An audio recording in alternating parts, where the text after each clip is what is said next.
To சித்ராஜலட்சுமி cooking சேனலில் இன்றைக்கி சவுச்சவு காய் சாம்பார் தான் இன்றைக்கி வைக்க போகிறோம். தோல் சீவி கட் பண்ணி தண்ணியில் போட்டு வச்சுருக்கேன். எங்கள் ஊர் மதுரை ஸ்டைலில் சவுச்சவு காய் சாம்பார் எப்படி வைக்கலான்னு வாங்க வீடியோக்குள்ளே போய் பார்த்துடலாம். இப்போ 100 துவரம் பருப்பை குக்கரில் போட்டு ஒரு விசிலில் எடுத்து வச்சுருக்கேன். இந்த மாதிரி எடுத்து வச்சுருக்கேன். இதை ஓரமாக இருக்கட்டும். இப்போ ஸ்டவ் மேலே ஒரு கடாய் வச்சுருக்கேன். கடாய் நல்லா சூடாகட்டும். ஸ்டவ் ஆன் பண்ணிவிட்டேன். சூடாகி வரட்டும் பார்ப்போம். இப்போ கடாய் நல்லா சூடாயிடுச்சு. இந்த சாம்பாருக்கு 2 ஸ்பூன் ஆயில் சேர்த்துக்கிறேன்.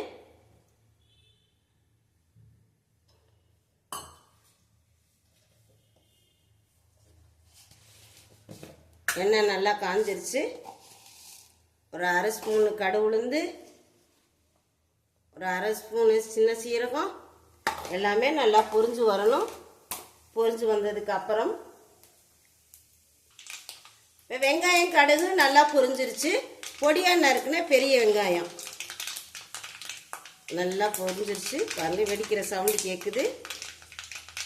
இப்போ இது கூட பொடியாக நறுக்குன வெங்காயம் இது கூட சேர்த்துட்டு ஒரு கொத்து கருவேப்பிலை, கழுவி வச்ச கருவேப்பிலை தலையும் போட்டுட்டு நல்லா வதக்கி விட்டுடலாம். கண்ணாடி பதத்துக்கு வதங்கினா போதும். வெங்காயம்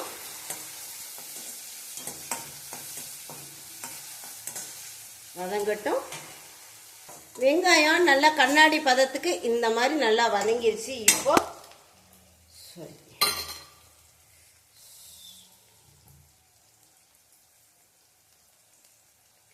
கட் பண்ண சவுச்சவு காயை சேர்த்துக்கலாம். தோல் சீவி கட் பண்ணி தண்ணீரை சேர்த்துருக்கோம். இது கூடவே சேர்த்துக்கலாம்.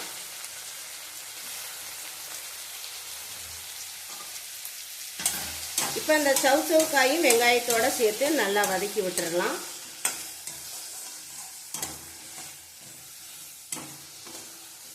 நம்ம வதக்கி தான் சாம்பாரில் சேர்க்க போகிறோம்.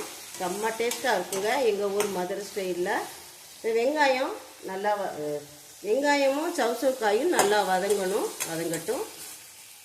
வதக்கி சாப்பாட்டில் நம்ம சாம்பாரில் சேர்த்துனோம்னா ரொம்ப டேஸ்ட்டாக இருக்கும். நம்ம வதக்கி சேர்த்து அந்த குழம்பு வச்சு பாருங்க, சாம்பார் செம்மையாக இருக்கும்.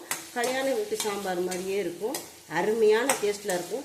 இட்லி தோசை சாப்பாட்டில் ஊற்றி சாப்பிட்றதுக்கு செம்ம டக்கராக இருக்குங்க இந்த சவுச்சவு காய் சாம்பார். நல்லா வதங்கணும். நல்லா வதங்க வேண்டியதில் ஓரளவுக்கு வதங்கினா போதும். நம்ம குக்கரில் தான் சேர்க்க போகிறோம். சேர்த்து சாம்பார் வைக்க போகிறோம். நீர் சத்து காய் சவுச்சவு காய் ரொம்ப உடம்புக்கு நல்லதுங்க. இப்போ ஓரளவுக்கு நல்லா வதங்கினா போதும். இப்போ ஸ்டவ் சிம்மில் வச்சுட்டு இப்போ வேக வச்ச சவுச்சவு காயை இது கூட சேர்த்துக்கிறலாம்.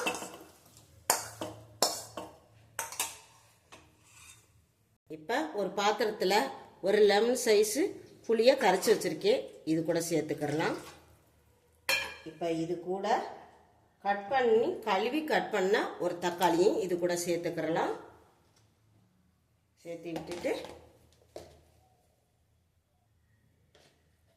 வீட்டில் அரைச்சா குழம்பு தூள் சாம்பார் தூள் சொல்லுவோம்ல 3 ஸ்பூன் சேர்த்துக்கிறலாம். இது கூட 3 ஸ்பூனு சாம்பார் தூள் சேர்த்துக்கலாம். இது கூட காரத்தூள் ஒரு 1/4 ஸ்பூன் காரத்தூள் சேர்த்துக்கிறலாம். சேர்த்து விட்டுட்டு இந்த குழம்புக்கு தேவையான உப்புத்தூளும் சேர்த்து விட்டுட்டு கையாலேயே கரைச்சி எடுத்துடலாம். எங்கள் ஊர் மதுரை ஸ்டைலில் நாங்கள் இப்படி தான் வைப்போம். கையாலேயே நல்லா கரைச்சி எடுத்துடலாம். இப்போ கரைச்சி எடுத்தாச்சு. இப்போ வேக வச்ச பருப்போடு சேர்த்துக்கிறலாம். இப்போ இந்த சாம்பாருக்கு தேவையான தண்ணியும் சேர்த்து விட்டுடலாம். ரொம்ப கெட்டியமாக இருக்குது சாம்பார். கொஞ்சம் தண்ணியாக இருந்தால் தான் செம்ம பக்கா டேஸ்ட்டில் இருக்கும். இப்போ கலந்து விட்டு உப்பு காரம் பார்த்துடலாம்.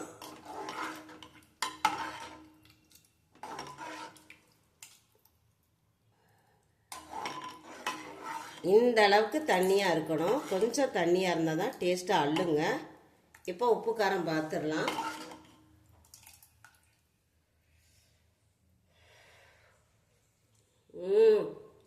பக்கா டேஸ்டில் இருக்குங்க.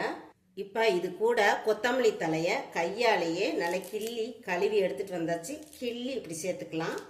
எங்கள் ஊர் மதுரை ஸ்டைல் இப்படி கிள்ளி தான் சேர்ப்போம். இது கூட சேர்த்து விட்டுட்டு ஒரு மூடி போட்டு ஒரு விசில் வச்சா போதும். மணக்க மணக்க கல்யாண சாம்பார் மாதிரி அப்படி ஒரு டேஸ்ட்ல இருக்குங்க. மூடி போட்டு ஒரு விசில் வச்சா போதும். வரட்டும், வெயிட் பண்ணி பார்ப்போம். எண்ணெய் கரண்டி வச்சிருக்கேன், ஆயில் சேர்த்துக்கிறேன். மறுபடியும் ஒரு தாளிப்பு கொடுத்துடலாம் சாம்பாருக்கு.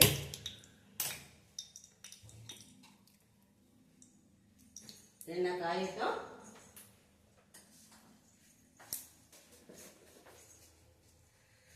கொஞ்சம் போல சீரகம்,